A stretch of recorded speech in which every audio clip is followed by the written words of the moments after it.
atitrūkęs nuo to ir dabar pasidalino daug įdomios, geros informacijos. Domenių čiatų pažįstamas esu nuo tada, kai buvo tik pradėta kalbėti apie automatizacijas ir visi puolė tenais daryti ir aš atsimenu, daug domėjausi jo, nemažai buvo projektų daryta.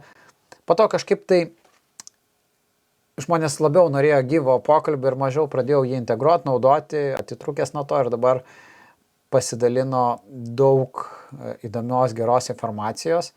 Tai reikia dar pasidomėti, susidėlioti ir, man atrodo, galėsime pasiūlyti tam tikrus sprendimus, padėsinčius įmonėms komunikuoti socialiniuose tinkluose, kad žmonėms būtų paprasčiau. Tai Juta apie tai kalbėjo ir tikrai reikės bandyti susisiekti, pasigilinsiu, pasimokysiu, pasidomėsiu, kad žinočiau, kas apie ką ir kur ir kodėl.